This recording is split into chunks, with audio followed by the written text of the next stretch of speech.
Okay, we are live. Right, good morning and welcome to the House Environment Committee. This morning, we are going to get back into ag water quality requirements with our legislative counsel, Michael O'Grady. We had a rundown on this earlier this session, but I think it would help if you could reorient the committee to this issue and where we are now with it. Sure. As you all likely recall, in September, EPA informed ANR that ANR was not compliant with the federal requirements for a delegated state agency issuing NPDES permits.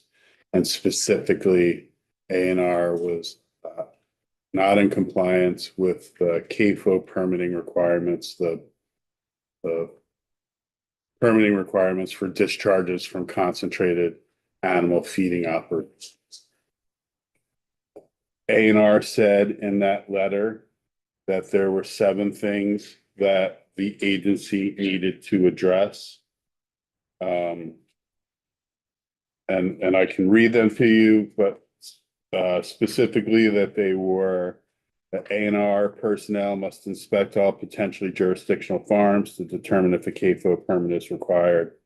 ANR personnel must review nutrient management plans and issue CAFO permits consistent with state and federal requirements. ANR must comprehensively track permitting, monitoring, and enforcement. ANR must enforce against farms that are discharging without a permit. ANR must have sufficient personnel to fully implement the requirements that are laid out in their corrective action plan, and ANR must seek the necessary statutory and regulatory authority to fully implement the Clean Water Act requirements. And then ANR must include reasonable but expeditious timeline, including a date cert for completion of the corrective action plan. ANR submitted a corrective action plan to ANR submitted the corrective action plan to EPA. EPA said they needed more detail. ANR sent more detail last week. I have a copy of that I can provide to you if you do not already have it. But for purposes of the legislature, the 6th point on the EPA corrective action plan is largely the most relevant.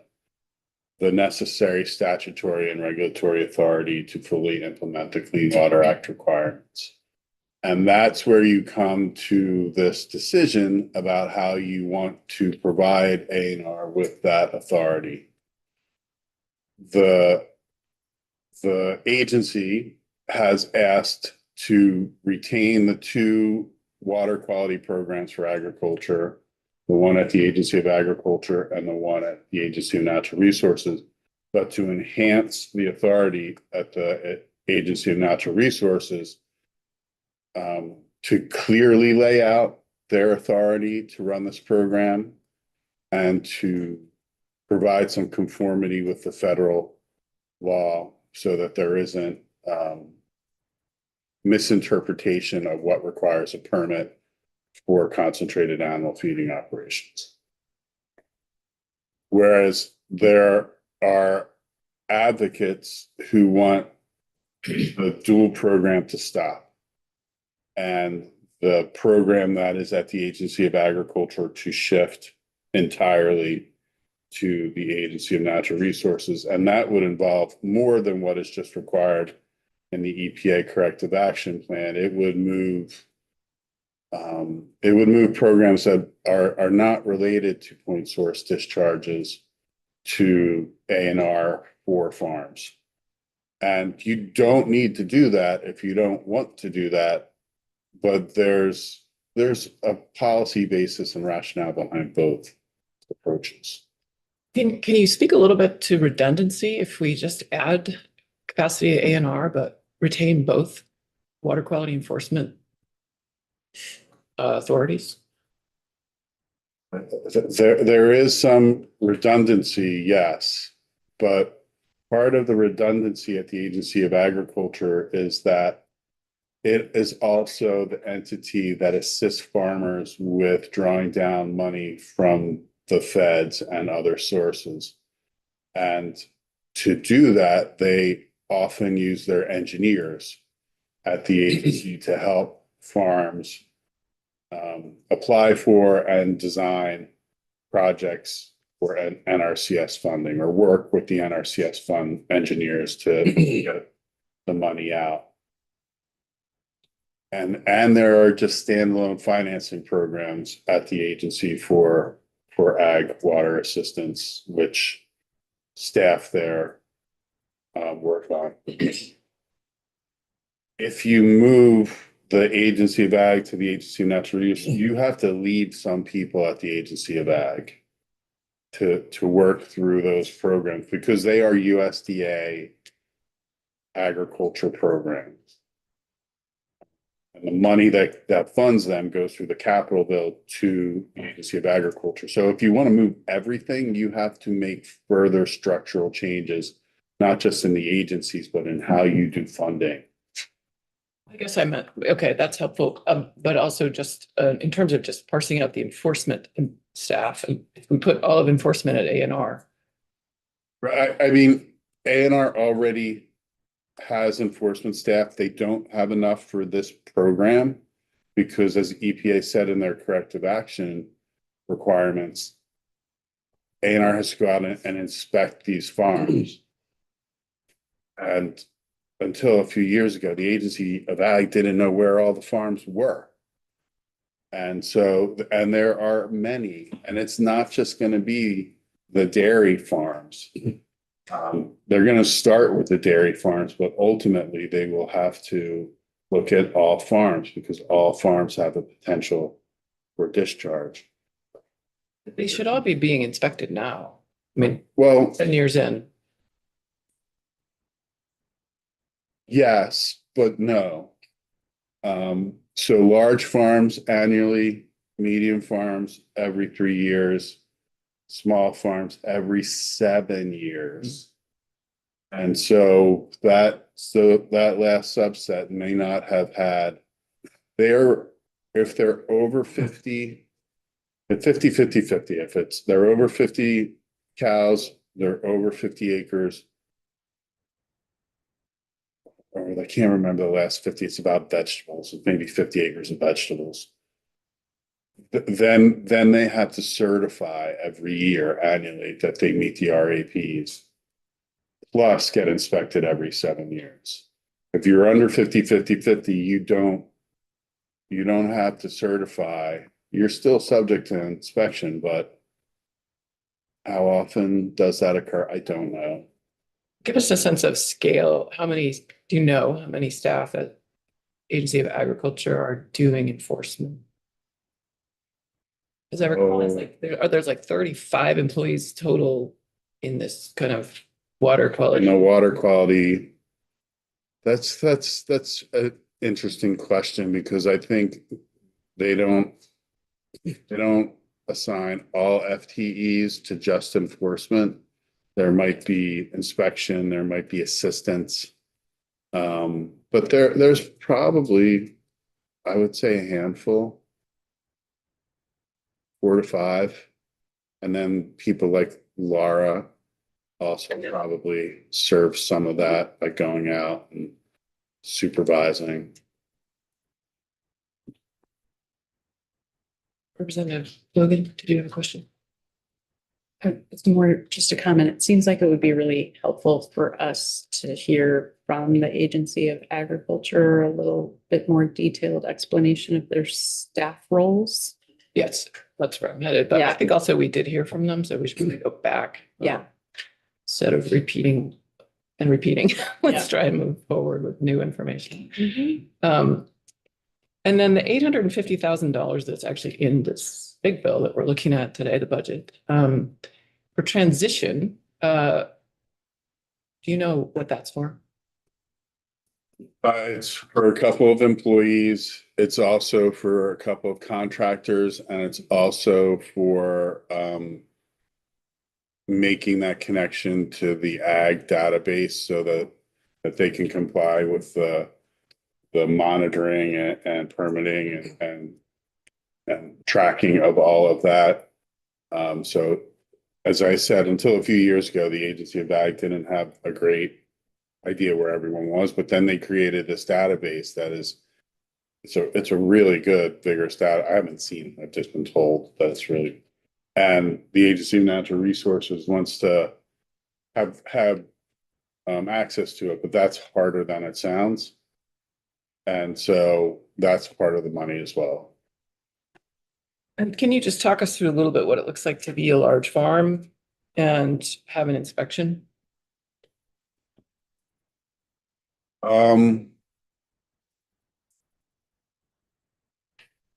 Sure.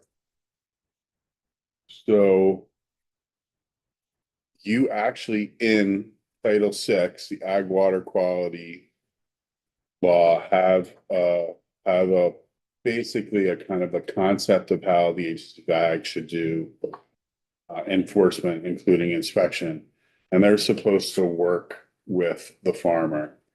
So they generally inform the farm that there's going to be an inspection. There's usually, if there's a threat of discharge, an A&R employee and an Agency of Agriculture employee. And if it's a full inspection, it's going to be more than just one ag employee go out and they walk the farm. Usually the production area that gets the most focus. You have a checklist and they identify issues that could arise or are being met. And there's an ag person there and an A&R person there? If there's an allegation of a discharge, yes. Because that's part of the MOU. And most large farms is probably going to be an A&R employee there. Which is one of the things that's changing for purposes of inspection and the EPA corrective action. A&R has to lead the inspection. There's going to be an ag employee with them, but A&R is going to be the lead.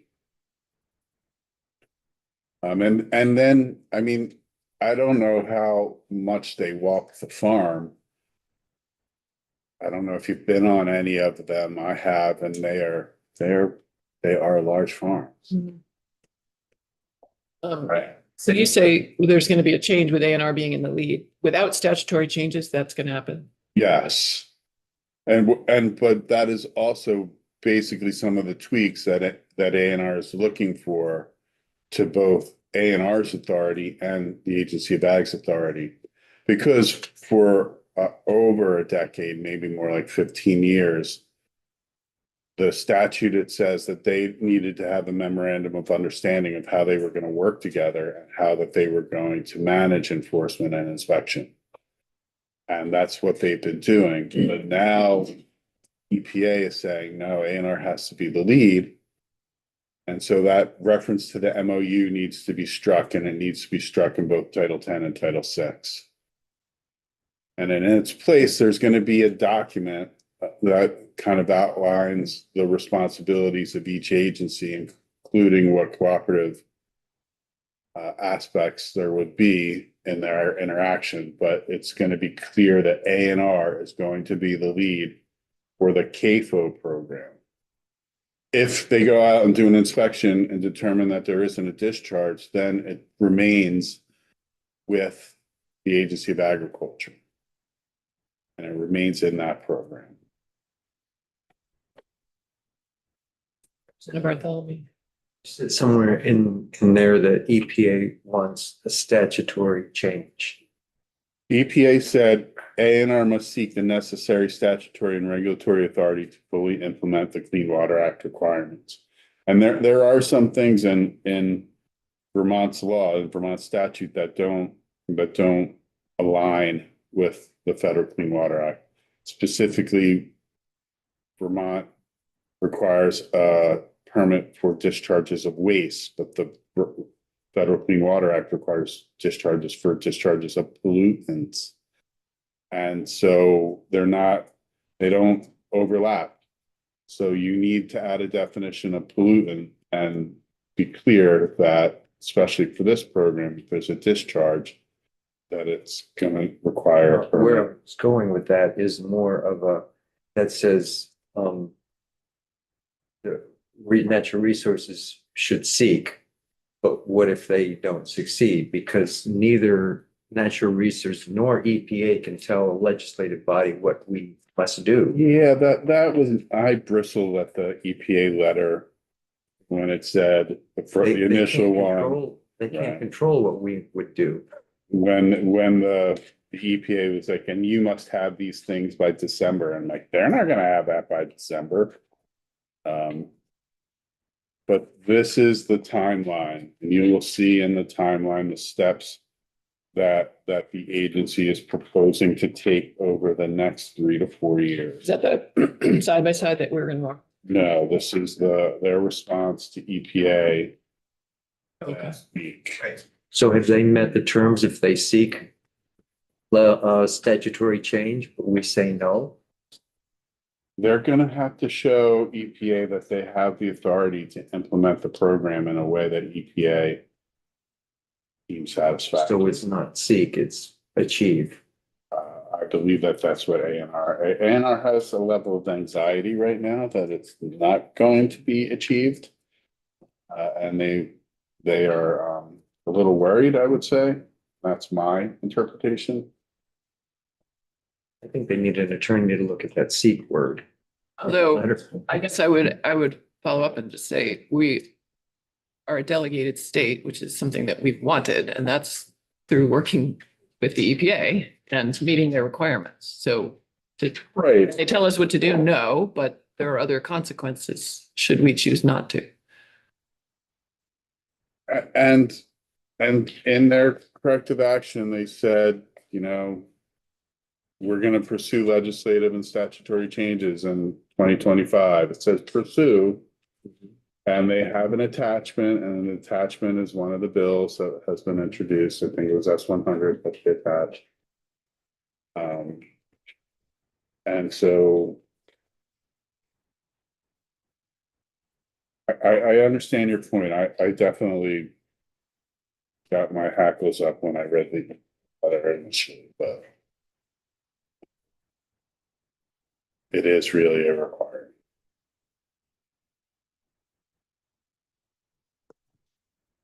Hi. You can get That's really where you are. You're at that point where you make the policy decision of how you want to grant ANR the authority that EPA says they need to run this program in a way that aligns with the Clean Water Act CAFO permitting requirements. right. And there are options. I don't know what you want me to do now. Oh, we're gonna walk through the side by side. Okay. There is a document on your website. It's a side-by-side of S-100, which was a bill introduced by Senator Hardy with input from the Agency of Natural Resources, which would amend the Agency of Natural Resources authority in order to comply with EPA's corrective action, but leave the Agency of Ag program in existence with the changes that it needs to now align with what ANR's authority would be. H-146 is Representative Sheldon's bill. It would shift the entire ag water quality program from the Agency of Agriculture. Let me say, it would shift 90% of the program from the Agency of Agriculture to the Agency of Natural Resources. Some of the funding functions at the Agency of Agriculture would remain. But everything that would shift would not necessarily be a CAFO requirement, just it would be ag water quality in general. Just like you do stormwater, but not everything that the state does for stormwater is federal. Some of it is state as well. So that's generally what the side by side is set out with general concepts in the left-hand column because you can't align these two to do a true side-by-side of text. Because it just doesn't work. That side-by-side would be like 700 pages long. And so what you have is the concept, and then whether or not that concept is part of the EPA directive. So in that first row on page 1, you'll see that the first concept is enforcement of CAFO discharges, and the EPA directive was ANR must enforce against farms that are discharging without a permit. And you will see the authority in both bills for that. In S100, ANR has authority to implement all the following, including implementing the Federal Clean Water Act to administer a VIPTES program for CAFOs that's consistent with the Federal Clean Water Act. And then you will see further on in that bill that there are CAFO permit requirements. And then I have a note in both columns, because this is being added to chapter 47, it's giving ANR all of the enforcement authority ANR has over the permitting requirements. So you don't see specific enforcement authority in either of the bills because it's defaulting to ANR's default of enforcement authority. Just by being in chapter 47, you get all of ANR's enforcement authority. In H-146, for purposes of enforcement of CAFO discharges, it says after January 1, 2029, no person shall operate a large CAFO, medium, or a small CAFO without a permit issued by the secretary. And then the secretary may require any CAFO owner at any time to apply for a CAFO permit. So that's basically what EPA wanted. Have specific ANR CAFO permitting authority, and it's in both bills. I just went to see what was section 1 in S100. It is the definition, and it includes that addition of pollutants, Yes, which seems pretty key. yes. In both bills, you will see some of those technical changes, and you'll see that later on in the side-by-side. They're just in a different section. Pardon? I mean, it's just surprising that the definitions aren't in section 1 of the one I introduced. They're later, I guess. I guess I don't understand. Okay, I'm just getting oriented to the bills. Are there definition changes in H-146? Yes, Okay, like the entire program moves over. right. It's So just not in the side by side. it is in the side-by-side, but it's just later on. Okay. So the second concept is what agency regulates ag water quality that does not require a CAFO permit. This is not an EPA directive. It's not part of the EPA directive.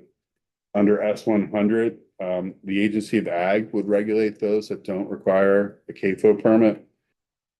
It does not specifically reference that in S100, but section 3 provides that ANR shall report on how to align the CAFO program most effectively with water quality regulatory programs administered by the agency of ag.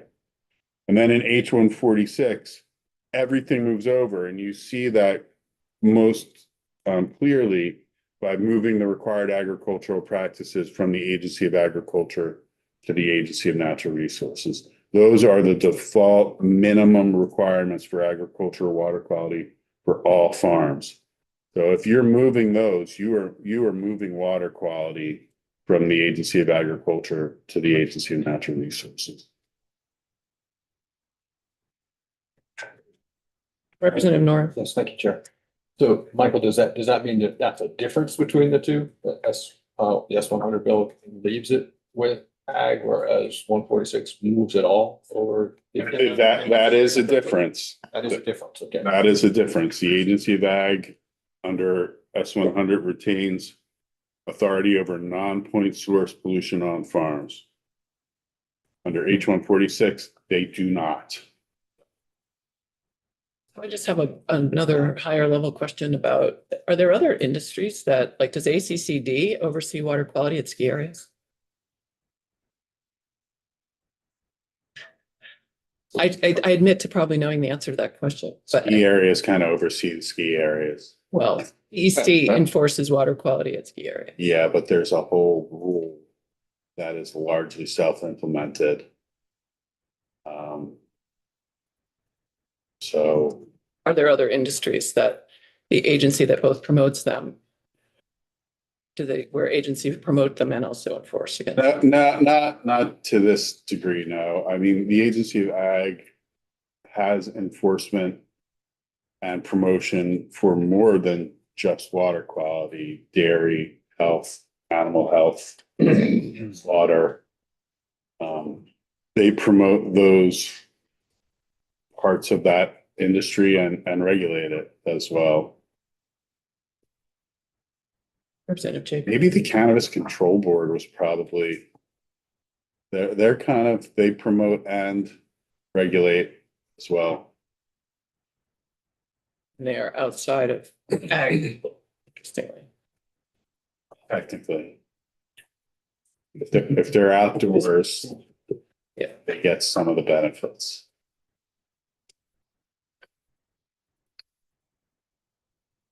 No, I was just gonna add to that, but we're covering it, thanks.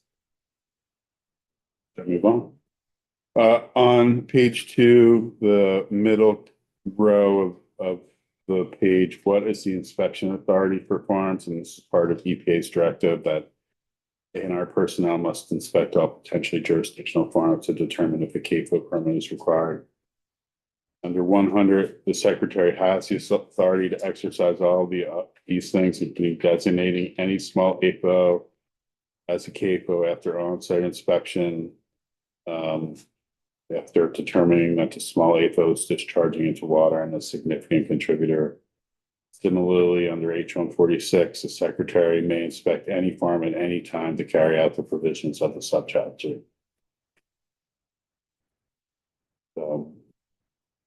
There is inspection, and you should also be aware whenever there is a complaint of a discharge,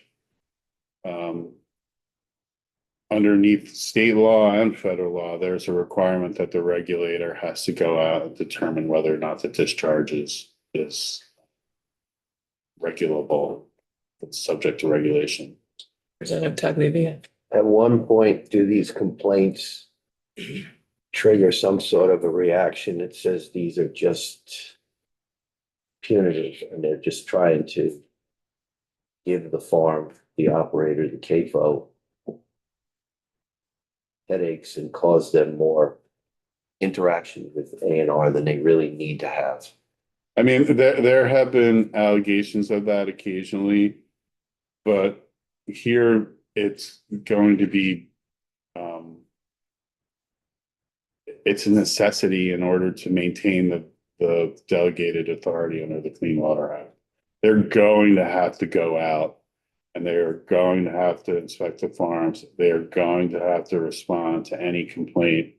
When you look at the Agency of Ag's enforcement report, they respond to every complaint.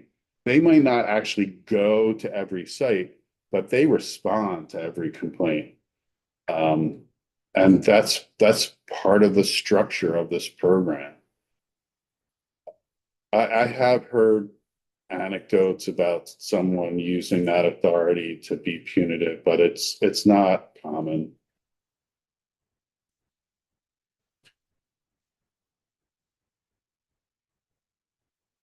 On page 2, third row, review nutrient management plans. The EPA directed A&R personnel must review the nutrient management plans and issue CAFO permits consistent with state and federal requirements. Under S-100, the secretary shall require nutrient management plans for all CAFOs and shall include the plans and the permits for public comment. Secretary may amend the permit in accordance with its permitting authority or revoke the permit based on the nutrient management plan. So nutrient management plans, part of the permit review means that A&R has to look at them. They have to be public and they can issue or revoke a permit based on the nutrient management. H-146, very same. Similar nutrient management plans are required at a minimum and they have to be consistent with NRCS. which is already required under the RAPs basically. And CAFO permits for large CAFOs, medium CAFOs, and related application materials shall be public. The nutrient management plan is going to be part of that permit as well. So A&R has to look at it. It will be public. I'm really curious how they're going to make them public. It's like some of them are big documents and technical documents. So the resources that are going to be needed to show those in a viable way to the public is going to be interesting.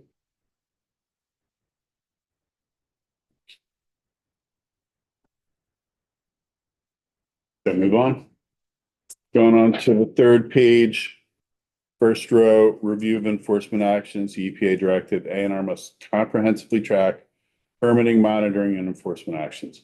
There's nothing specific in either bill, but remember, it's in A&R's enforcement authority, their default enforcement authority. They have the enforcement bulletin. They have enforcement staff. They have all of that they enforce. Plus, there's that effort that the Agency of Natural Resources wants to make to tap into the Agency of Ag's database and for knowing where farms are and permitting and history, et cetera, which is, I think, an important part of how A&R sees the program going forward, having access to that database for efficacy of the program. So they're both don't specifically state how they're going to comprehensively track both these bills, monitor and enforce. But when you understand how agency does enforcement through chapter 201, there's going to be monitoring and tracking of enforcement. On page 3, second row, staffing needs, the EPA directive, A&R must have sufficient personnel to fully implement the foregoing requirements in a timely manner. S100 doesn't address, but A&R has outlined staffing plans in its March 18th response to EPA. So there is need for staff, and they have requested it. In addition, in H146, because it's the movement of the entire water quality section at the Agency of Ag, there's a section in H146 about transition and implementation. On or before January 1, 2026, the Secretary of Natural Resources submits to you, the General Assembly, a report recommending sufficient appropriations and staffing for A&R to implement and enforce the ag water quality requirements. And that includes what staff to move. Next down, the EPA directive, A&R must include a reasonable but expeditious timeline, including a date certain for completion of a corrective action plan. Neither bill addresses that. It's not even like a concept in either bill.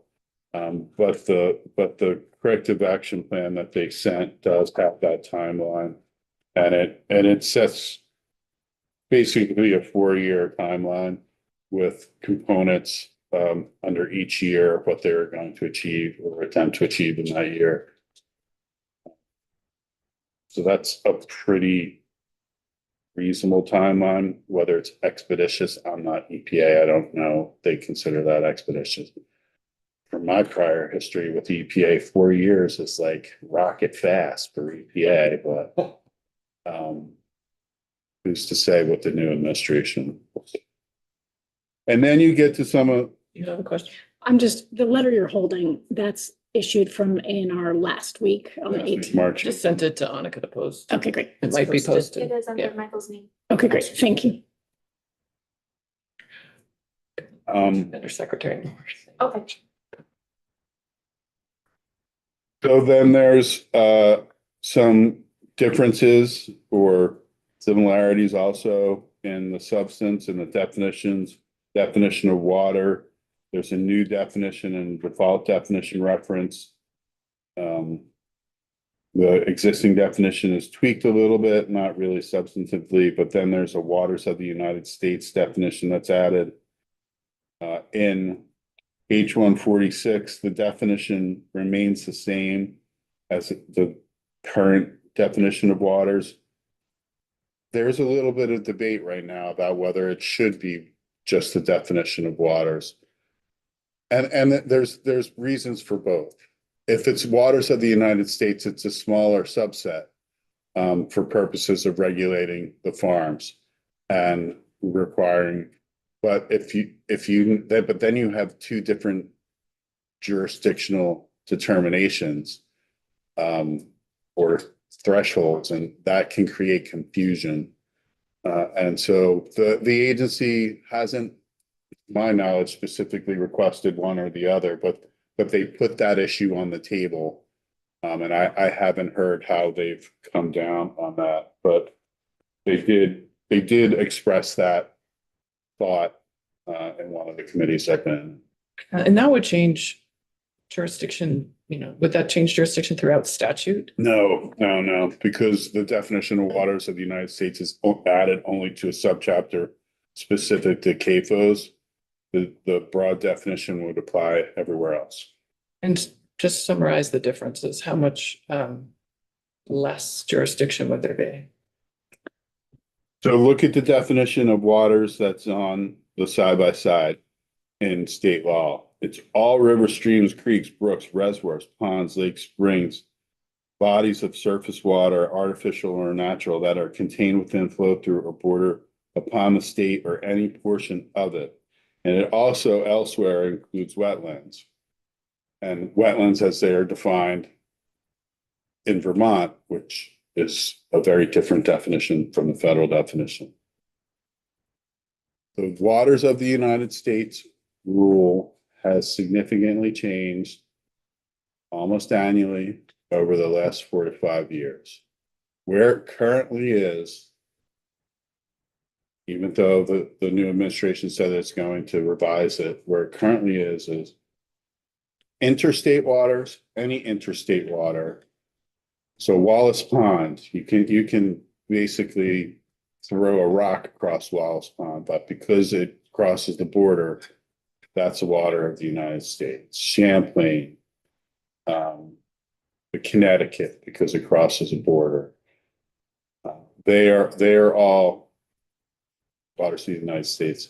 And then navigable waters that effectively have historically been used to either move vessels or commerce.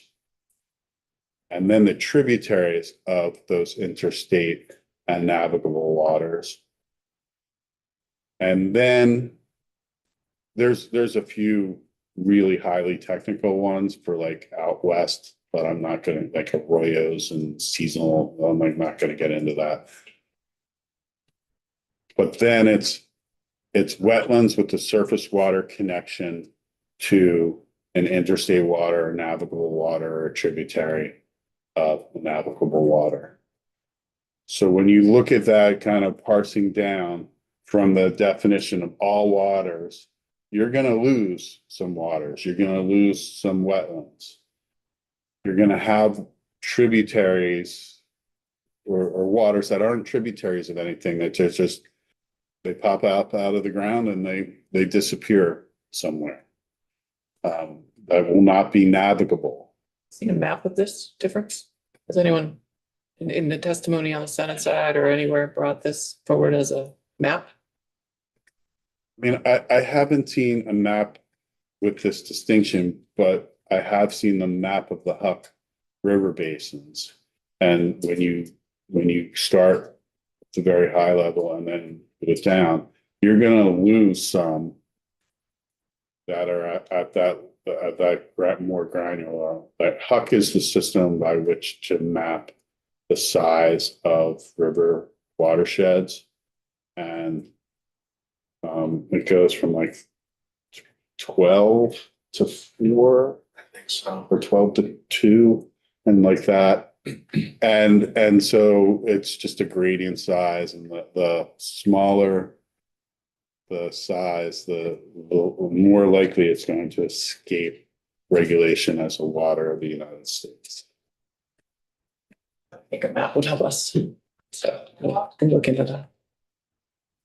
Should we choose to pick that up? Moving on, There's the definition of animal feeding operation. This is important because you don't have to get a CAFO permit unless you're an AFO. You have to be an AFO for your CAFO. So the definitions are pretty similar, but not the same. So in S100, you're an AFO if you have a ladder facility that has the jurisdictional number of animals, which let's forget about it has animals on it and they're there for 45 days or more to be fed or stabled or kept. And in that area where they're kept for 45 days or more, the area has been denuded of vegetation. So that's an AFO. And that's basically what's going to be the standard for both. It's just set out a little bit differently in the two. But where there's a difference is when you look at the definition of the large CAFO. They both have the 700 or more mature dairy animal threshold, but in S100, there has to be a determination that there are waste being discharged into waters of the US via point source. Wastes are being discharged directly from an area outside the facility that flows through the facility and then leaves the facility and touches the or could touches an animal. It's a really weird concept, but it's directly from the clean water. And then a precipitation related event that doesn't comply with the nutrient management plan for site specific condition. That's how they're defining a CAFO in S100. That requires the discharge. Under H146, you don't need a discharge. You're just going to need the permit. And that's a key part of the difference. There's a threshold determination under S100. The threshold determination is eliminated under H146. It's kind of like saying just because you have these number of animals, you need a CAFO permit. And that's for medium or large. For the small, there still has to be a site-specific determination of whether or not they need the CAFO permit. And that's under both for small, but for medium and large, that's where you see the distinction. How do other states address this? So many different ways. Neighboring states, New York. You know, when you look at just their statute, it looks like they require a CAFO permit, but they don't. Not for all of them. And so where that threshold is hard for me to say. I think asking the Agency of Ag where that threshold is, they're a little bit more plugged into how that regulatory determination is made. I mean, technically, when you read the statute in New York, they can get an industrial waste discharge permit, which allows them to discharge. Like underneath the federal CAFO permit, you're not allowed to discharge unless it's a 100-year weather-related event. But in New York, you get that industrial discharge, you get to discharge. It also means you need to pre-treat and you need to have facilities for pre-treatment. And you're not literally letting manure into the water, but you can actually get a industrial discharge permit in some states. Do we know what level of pretreatment degrades the effluent to? What level of bacteria kill it gets and that? I think that'll probably depend on the scope and the size of the facility, but I wouldn't recommend going that way. You really only need to go there if you're of that size. Because pre-treatment and industrial, it has another level on it. It has something called, there has so many things. It's hard to even go down that path. And so you have to identify what the pollutants are going to be first, then you have to identify the treatment.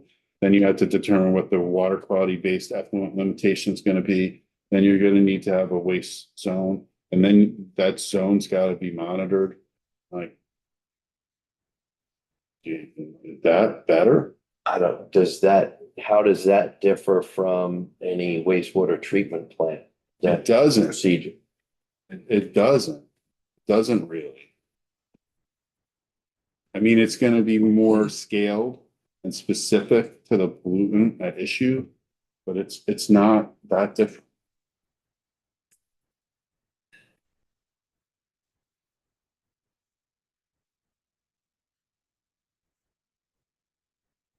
Moving on, Representative Chapin.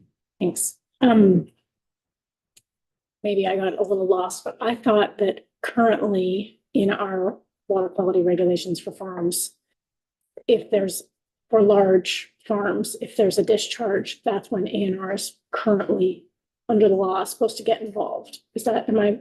that is correct. So it sounds like in S100, we're sort of retaining some of that language around when there's a discharge, even though in this case, they're all supposed to be getting a permit under, well, you're saying under S100, they wouldn't actually need a permit unless they were discharging. So it feels like something in S100 is hanging on to this piece from current law. I'm not sure, I don't understand why that would be in there when it feels clear that EPA, it feels like that doesn't meet what EPA is asking us, which is that all CAFOs should be getting a permit. No, EPA is asking all CAFOs that are discharging Okay. get a permit. Okay.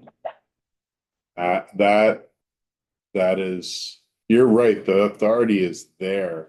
If there is a discharge, and the MOU between the agencies is dictates that that's what's supposed to happen. But it hasn't happened. And so.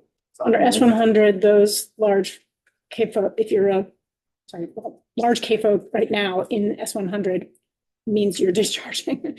But let's just say you're a large farm and you're confined. They wouldn't need to be getting a permit under ANR unless a discharge was identified.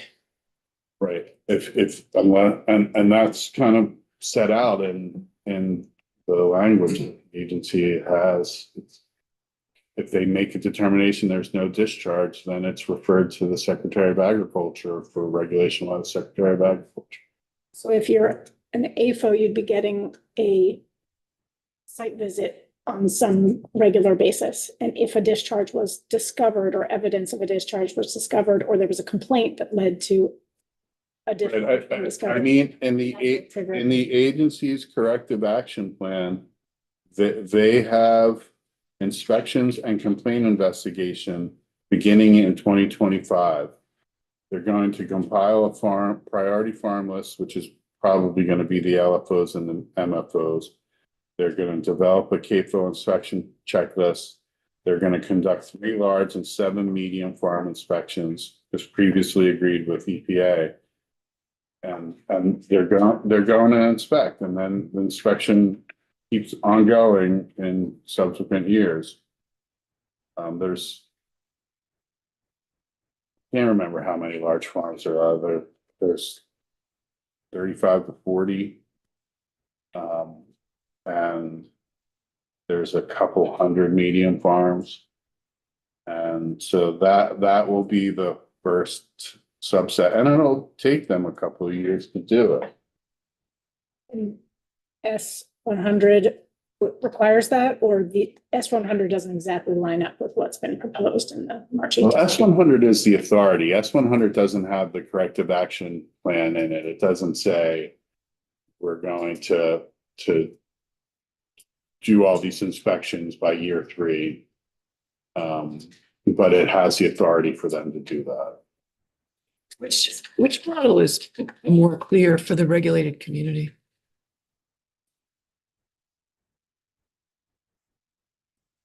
I think that depends. Farmers think that any involvement with ANR is not preferable, and they want to remain with the Agency of Ag anyway, but I've also heard rumor that there are some farmers that look at New York and want the one-stop regulatory entity.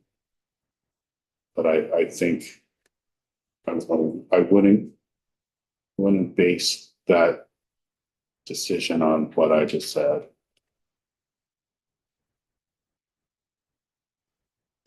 Representative Logan. I guess the question is, would it be clearer to have a standard where, say in H-146, you meet that definition of a CAFO, you need a permit? Yeah. Or you might be a CAFO if, We might need a permit if yeah. you discharge. I have to plead the fifth on that. Yeah. That's right. I don't want to be seen as being like, this is better or not better. I don't know if that's really my role in this discussion. Representative Sacks. Do we have any sense of what the difference is in the numbers of farms that would fall under each category? Did you- 30. And the number of farms that will fall and That would, the difference between them. I How as many I more said, farms just are we said gonna- there's 35 to 40 large farms, couple hundred medium farms, and the rest are small farms. Just You're asking how many are discharging? I mean, it seems like, in one, we're gonna be exempting a certain number of farms perhaps from needing a permit. And I'm wondering about what that number might be. I think the trigger is based on performance, so. And I don't know if there's a sense of how many farms may be discharging now. Is that the question? Yeah.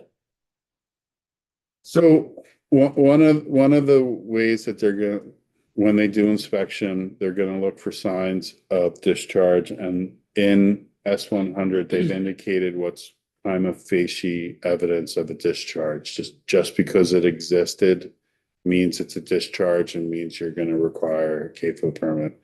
And it's actual observed discharge, remnants of a discharge, like standing effluent in a ditch or other conveyance, stained vegetation from effluent.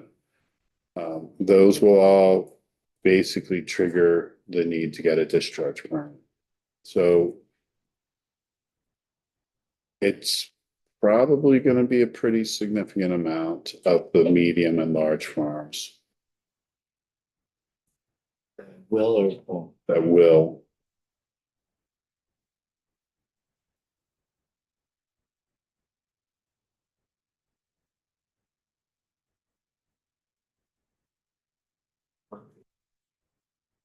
Yeah, Deputy Secretary. And might be worth sharing that under this premise, and you can correct me if I'm wrong, but farms can elect for a CAFO permit. That's at least our intent. So if they're looking for that Certainty. single entity, S-100 would still serve that purpose. Mm. There's some, I would just encourage the committee to hear from ag representatives in the building, because they can speak to their preferences here pretty clearly. Great, thank you. It's true. It's not quite worded like that. It's like A&R can issue a CAFO permit to anyone at any time. So if you want your CAFO permit, they can issue it to you.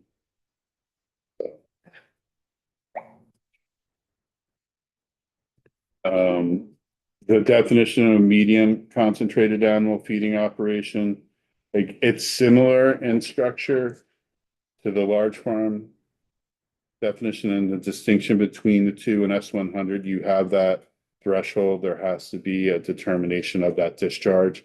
Whereas with the MFO in H-146, there's not that distinction. It's the same threshold number of animals in each. Small, it's similar, except both bills contemplate that there's going to be an inspection of a small farm and a decision whether or not that small farm is of a significance to require the CAFO permit. So they both kind of contemplate that small farms might not need a CAFO permit or may, depending on their impact to the environment.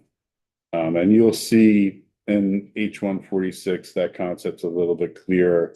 That ANR shall not find that a small AFO is a significant contributor to waters of the state unless the secretary has conducted an on-site inspection and the small AFO discharges and the pollutants are directly, and so there's going to be some threshold determinations whether or not a small AFO meets the CAFO permit under both programs. With both bills, I should say. Then the effective date's July 1, 2025 under S100 with maybe the implication that it all has to be implemented over time according to the corrective action plan. In the H-146, it's also July 1, 2025, but the transfer of enforcement over ag water quality occurs July 1, 2027. So there, I don't know how that overlays with any corrective action plan that EPA would approve. Thank you. That was really helpful. I suggest that you look through this and see what they're proposing to do. I think you could probably use authority under either one of those bills to do this, but it's more than just these bills that's in this document. Yeah, great. So this is now posted under Secretary Moore's name, Julie Moore, on our webpage. And I encourage members to review it. Representative Bartholomew. What's the status of S100? They doing anything with it? I actually don't think I've walked through S100 for a couple of weeks. I have walked through S124, which is the miscellaneous ag bill, which is solely an agricultural water quality bill now. And it has both the ANR changes from S100 plus changes that the Agency of Ag requested to align with ANR's changes under S100. So it is, if you go forward with if you go forward with the S100 model, I think you do what is in S124.